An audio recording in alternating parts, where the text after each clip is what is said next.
wabarakatuh. Pada pertemuan kali ini kita akan bahas mengenai ruang lingkup manajemen keuangan. Ya, di dalam buku lain mungkin ini bab 1, yaitu pengertian dari manajemen keuangan. Manajemen keuangan itu adalah meliputi semua aktivitas yang berhubungan dengan usaha mendapatkan dana yang dibutuhkan perusahaan serta menggunakan dana dan menggunakan atau mengalokasikan dana tersebut secara efektif dan efisien guna mencapai tujuan perusahaan. Nah, di sini ada beberapa kata kunci. Jadi yang pertama itu aktivitas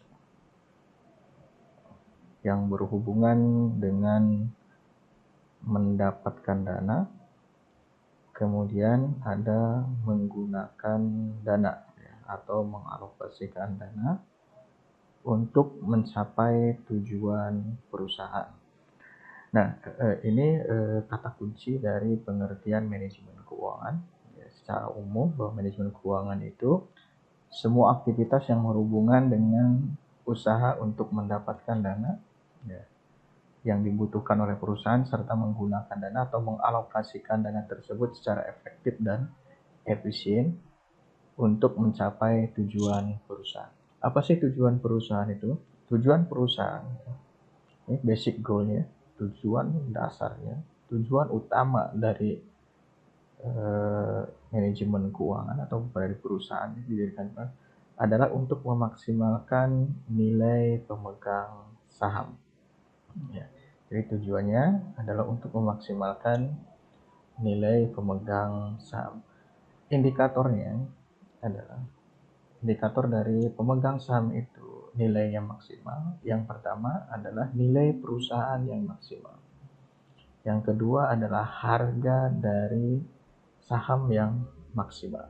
Jadi kalau nilai perusahaannya besar, kemudian harga sahamnya juga naik ya atau besar, maka itu bisa menjadi indikator bahwa pemegang saham itu nilainya maksimal ya.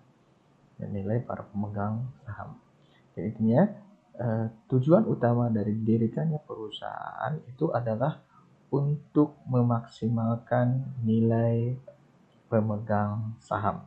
Atau di dalam buku lain biasanya ini adalah istilahnya adalah untuk mensejahterakan para pemegang saham. Ini tujuannya.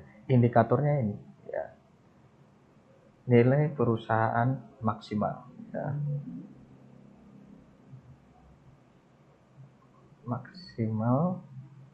Memaksimalkan nilai perusahaan, kemudian memaksimalkan harga saham.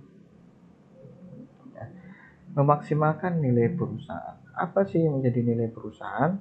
Yang pertama, untuk nilai perusahaan itu bisa dilihat dari keuntungan yang maksimal. Keuntungan yang maksimal atau memaksimalkan keuntungan perusahaan. Yang kedua, itu adalah kesejahteraan karyawan. Kemudian yang ketiga, yaitu kaitannya dengan CSR. Ya, CSR yang maksimal. Jadi bagaimana respon perusahaan terhadap lingkungan sekitar. Nah, ini ada beberapa indikator dari memaksimalkan nilai perusahaan. Jadi memaksimalkan tujuannya intinya adalah memensejahterakan pemegang saham. Untuk memensejahterakan pemegang saham berarti kita harus memaksimalkan nilai perusahaannya. Jika nilai perusahaan maksimal, yaitu dengan cara apa? Dengan cara memaksimalkan keuntungan ya, keuntungan per tahunnya itu maksimal. Semakin besar keuntungan yang didapat oleh perusahaan, maka dividen yang akan diterima oleh perusahaan juga akan semakin besar. Dengan semakin besarnya dividen yang diberikan kepada para pemegang saham, ini akan menjadi daya tarik bagi investor ya untuk membeli saham perusahaan tersebut. Nantinya semakin banyak saham yang diminta oleh investor, maka harga saham ini akan ikut naik. Semakin tinggi harga saham, maka ya, semakin tinggi nilai pemegang saham ya. Ya karena dari pemegang saham itu, si pemegang saham itu dia akan mendapatkan nanti capital gain, itu selisih antara harga beli dengan harga jual, kemudian ada dividen. Nah ini dividen, ini capital gain. Jadi dividen ini di setiap tahun, tapi tergantung perusahaannya. Kadang ada perusahaan yang tidak membagikan dividen tunai untuk tahun yang bersangkutan. Ya. Kemudian ada capital gain itu ketika kita akan menjual saham. Ya, misalkan pas beli saham harganya 1.000, kita jual dengan harga 1.500, berarti kita memiliki keuntungan 500 ya. Walaupun nanti yang diterimanya sih nggak real 500 karena di situ nanti ada potongan ya, baik pajak maupun potongan yang lainnya. Tapi itu tidak terlalu besar, kurang lebih sekitar hanya 2% atau 5%.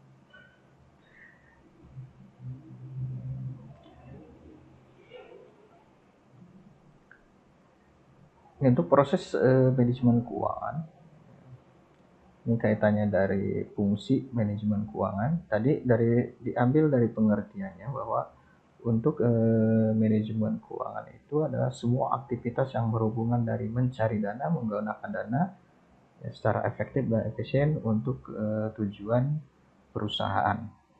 Ya. Nah dari situ dapat dilihat bahwa yang pertama ada keputusan pendanaan. Ya. Ini kayak tadi dengan cara mencari dana, semua aktivitas yang berhubungan dengan mencari dana. Nah, keputusan pendanaan ini berkaitan dengan jumlah kebutuhan dananya berapa, sumber dananya dari mana, kemudian bagaimana struktur modal perusahaan, dan berapa biaya yang dikeluarkan untuk mendapatkan modal tersebut. Nah, sumber dana ini dibagi menjadi dua, ya.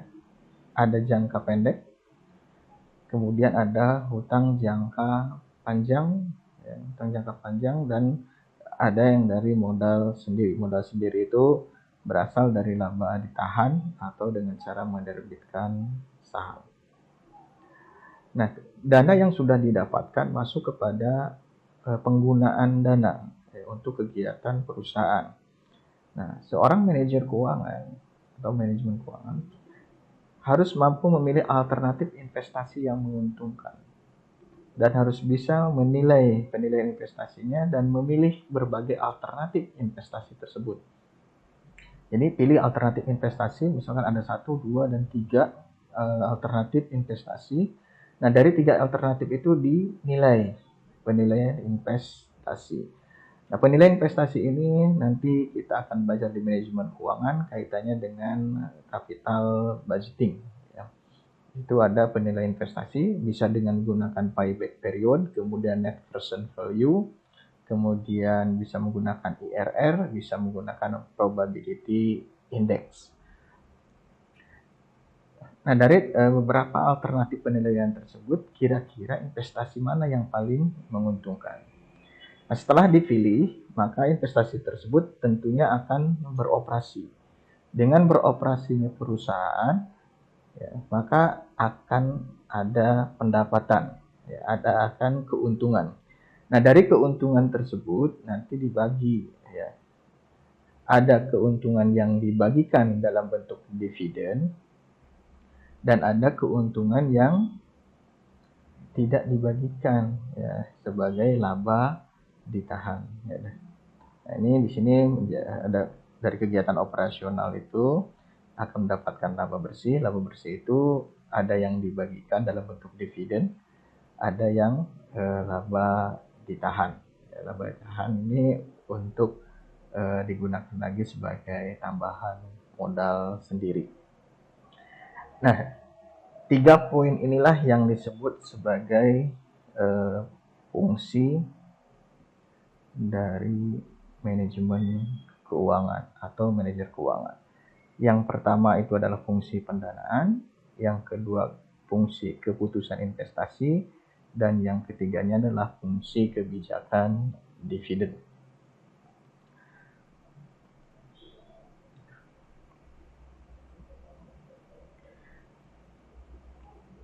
Ini role dari manajemen keuangan. Seorang investor ini dalam kegiatan satu mengalokasikan dana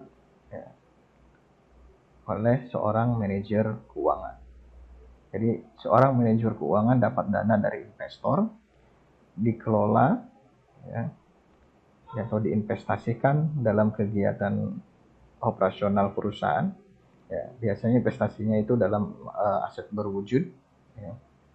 Nah, dari kegiatan operasional perusahaan tersebut nanti akan kembali lagi ke dalam dikelola lagi oleh manajer keuangan. Nah, dari manajer keuangan ini nanti yang 4A ini adalah laba ditahan, sementara yang 4B ini adalah dividen. Jadi kembalikan lagi kepada investor. Jadi seorang manajer keuangan mencari dana dari investor, dapat dananya, ini nomor 1. Dana tersebut dialokasikan kegiatan perusahaan, operasional perusahaan, investasi dalam aktif berwujud. Dari kegiatan ini akan menimbulkan laba bersih. Nah, laba bersih ini dikelola lagi oleh manajer keuangan dalam bentuk keputusan kebijakan dividen. Berapa yang akan dibagikan dan berapa yang ditahan sebagai laba ditahan. Nah, ini the role of the financial manager-nya. Nah, untuk melakukan fungsi tersebut ada 3 keputusan yang perlu diambil. Yang pertama ada keputusan investasi, ada keputusan pendanaan, dan ada keputusan kebijakan dividen. Masing-masing keputusan harus berorientasi pada pencapaian tujuan perusahaan. Tadi keputusan investasi berkaitan dengan sumber dana dari mana yang harus didapatkan, yang di sini. Ini keputusan pendanaan. Jadi jumlah dana, kebutuhan dananya berapa, kemudian harus bisa mencari sumber dananya dari mana. Dana itu ada dana jangka pendek, ada dana jangka panjang, ada sumber dari eksternal, kemudian ada sumber dari internal.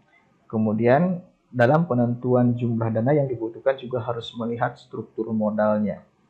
Apakah dengan kita pinjam dari hutang jangka panjang akan merubah struktur modal perusahaan seperti apa?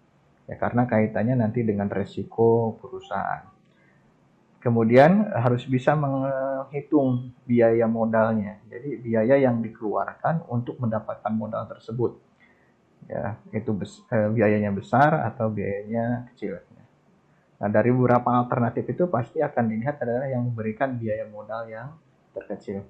Nah, untuk biaya modal ini juga sama, kita akan pelajari di semester 5 kaitannya dengan bab biaya modal atau cost of capital, COC. Nanti kita bahas di semester 5. Kemudian yang kedua kaitannya dengan keputusan investasi. Tadi keputusan pendanaan ya. Keputusan investasi, seorang manajer keuangan harus mampu mencari alternatif investasi. Dari alternatif investasi tersebut harus bisa menghitung, memberikan penilaian terhadap investasi, nanti investasi mana yang akan dipilih. Kemudian kaitannya dengan keputusan dividen tadi, berapa yang akan dibagikan ke dalam pemegang saham dalam bentuk dividen dan berapa yang akan digunakan akan ditahan sebagai tambahan modal sendiri atau laba ditahan. Kemudian kaitannya dengan pasar keuangan atau financial market. Pasar keuangan ini menunjukkan pertemuan antara permintaan dan penawaran aset keuangan. Ya sudah pasti namanya pasar itu tempat bertemunya antara permintaan dan penawaran. Sementara pasar keuangan itu terdiri atas lembaga dan mekanisme yang memungkinkan terciptanya aliran dana dari pihak yang mengalami surplus dana kepada pihak yang memerlukan dana. Kaitannya misalkan ada perusahaan B dia kelebihan dana, sementara perusahaan A ada kekurangan dana. Nah, perusahaan B itu bisa mengajukan dana kepada perusahaan A.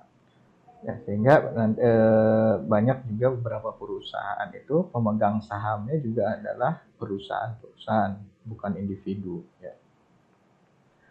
Nah, fungsi dari pasar keuangan adalah menjembatani ya, atau proses pemindahan dana secara cepat dan efisien. Nah, pembagian pasar keuangan, ini ada pasar uang, ya. Kemudian ada pasar modal. Nah, pasar uang itu tempat terjadi transaksi aset keuangan jangka pendek kurang dari setahun. Di Indonesia contohnya adalah sertifikat Bank Indonesia atau commercial paper lainnya. Sementara pasar modal terjadi transaksi aset keuangan jangka panjang lebih dari 1 tahun, bisa bersifat dalam obligasi, kemudian ada saham biasa dan saham preferen. Obligasi saham itu dibahas di semester 5. Biasanya di dalam perusahaan nanti akan muncul yang namanya konflik. Ya. Dan di sini tentang agensi konflik. Konflik muncul antara agent dengan prinsipal karena berbentur kepentingan yang muncul. Ya, contohnya apa? Contohnya misalkan konflik antara manajer dengan stockholder. Ya. Jadi antara manajer dengan pemegang saham. Kemudian antara manajer dengan pemegang obligasi, kemudian antara yang pemegang mayoritas dengan minoritas. Nah, agensi konflik ini akan menimbulkan agensi cost ya. Dalam bentuk apa? Biasanya ada biaya monitoring, kemudian adanya biaya perubahan dari struktur organisasi, kemudian ada biaya peluang. Nah, cara mengatasi konflik antara pemegang saham dengan manajer, ya, biasanya yang pertama harus diberikan kompensasi yang layak. Kemudian ada intervensi langsung dari pemegang saham, adanya ancaman pemecatan, ya, adanya ancaman pengambil alihan perusahaan, kemudian adanya mekanisme pasar. Nah, itu kaitannya sebagai pengantar dari manajemen keuangan. Jadi intinya bahwa manajemen keuangan itu adalah suatu aktivitas yang berhubungan dari kegiatan mencari dana ya, dari berbagai sumber dana, baik eksternal dan internal, kemudian dana yang sudah didapatkan tersebut dialokasikan dalam kegiatan investasi atau dalam kegiatan operasional perusahaan secara efektif dan efisien guna mencapai tujuan perusahaan. Kemudian fungsi dari manajemen keuangan atau manajer keuangan itu ada 3 fungsi ya, kaitannya dengan pengambilan keputusan. Yang pertama ada fungsi pendanaan, kemudian ada fungsi investasi, kemudian ada fungsi kebijakan dividen. Nah, fungsi pendanaan karena kaitannya dari mencari dana, sumber dana, ya, kalau kita lihat di dalam neraca itu ada di bagian pasipa, karena pasipa itu adalah modal. Ya. Sementara kegiatan investasi atau fungsi investasi itu ada di dalam aktiva, karena investasi dilakukan dalam investasi aktiva berwujud. Ya. Ada investasi dalam misalkan dalam pembelian mesin, ada di aktiva tetap, pembangunan gedung baru juga ada di aktiva tetap. Bahkan ada investasi dalam modal kerja, yaitu tercermin di dalam aktiva lancar. Nah, kemudian yang berikutnya adalah aksioma-aksioma yang diperlukan untuk manajemen keuangan. Aksioma itu apa ya? Istilahnya pernyataan yang tidak bisa dibantahkan lagi kebenarannya. Yang pertama, keseimbangan risiko dan pengembalian. The risk, kemudian return trade-off. Jangan menambah risiko kecuali mendapatkan kompensasi tambahan pendapatan. Ini keseimbangan risiko dan pengendalian. Intinya gini, jika pengembalian kecil, maka risiko juga kecil. Jika pengembaliannya besar, maka resiko juga akan besar. Maka di sini kunci, jangan menambah resiko kecuali mendapatkan kompensasi tambahan pendapatan yang besar. Kemudian aksioma yang kedua itu nilai waktu uang, time value of money. Mungkin di matematika ekonomi juga pernah belajar. Uang yang diterima sekarang itu lebih berharga dari uang yang diterima kemudian. Ya, ini aksioma. Ini nggak bisa dibantahkan lagi. Kita bisa menganalogikan misalkan 10 tahun yang lalu, ya, uang Rp1.000 atau Rp2.000 sekarang 10 tahun yang lalu, ya, itu nilainya sangat besar. Bisa jadi 2000 yang 2000, ya, uang 2000 yang sekarang 10 tahun yang sekarang misalkan cukup hanya untuk bayar parkir, ya. 10 tahun yang lalu uang 2000 itu pakai misalkan untuk makan juga udah kenyang gitu. Misal ini menunjukkan bahwa uang zaman sekarang, ya, itu tidak jauh lebih berharga dibandingkan uang di masa lampau. Atau bisa kita balik untuk di masa yang akan datang. Misalkan dalam satu mangkok bakso sekarang itu dibutuhkan Rp15.000. 10 tahun yang akan datang belum tentu semangkok bakso itu Rp15.000. Ya. Bisa jadi 30, bisa jadi 40, atau kalau inflasinya tinggi mungkin bisa jadi 100.000 semangkok. Kita tidak tahu. Tapi intinya bahwa uang yang diterima sekarang itu jauh lebih berharga dibandingkan uang yang akan diterima kemudian. Atau dibalik, uang yang diterima di masa lampau itu jauh lebih berharga dibandingkan uang yang diterima pada saat ini. Kemudian yang ketiga, yang utama adalah uang kas, bukan besarnya laba. Ya, dalam perusahaan, dalam manajemen keuangan, yang utama itu adalah uang kas, bukan besarnya laba. Kenapa? Karena uang kas uang yang secara cepat bisa diputar. Ya. Sementara laba, semakin besar laba kan belum tentu laba itu yang misalkan kita dapat laba 2 juta. Belum tentu 2 juta laba itu akan menjadi kas. Ya. Karena dari 2 juta itu kan tergantung dari kebijakan manajemennya, kebijakan dari manajer keuangannya, berapa yang akan dikembalikan kepada pemegang saham dalam bentuk dividen dan berapa yang akan digunakan sebagai tambahan modal. Nah, dari tambahan modal ini kan ada yang diinvestasikan yang dalam bentuk aktif pembelian, misalkan memiliki laba, 50%-nya dibagikan kepada dividen dan 50%-nya adalah sebagai tambahan modal sendiri. Tambahan modal sendiri itu uang yang didapat dari sebelah kanan neraca, ya, dari pasifa itu dialokasikan ke sebelah aktiva, itu kan tidak ke kas. Ya. Ada yang digunakan untuk membeli mesin, ada yang digunakan untuk membeli tanah atau mendirikan pabrik baru. Ya. Sementara yang akan menjadi kas kan tidak kecil. Di sisi lain, perusahaan itu membutuhkan uang kasnya, arus kasnya yang cepat untuk tujuan operasional perusahaan. Kemudian yang keempat nih, tambahan arus kas atau incremental cash flow, satu-satunya pertambahan nilai yang dihitung. Kemudian ada kondisi persaingan pasar, alasan kenapa sangat sulit mendapatkan laba yang luar biasa. Pasar modal yang efisien adalah pasar yang bergerak dengan cepat dan harga yang tepat. Untuk masalah keyakinan, manajer tidak akan bekerja bagi pemilik perusahaan jika tidak selaras dengan kepentingan mereka. Ya, karena tadi ada kebijakan dari orang pemegang saham itu bisa mengintervensi.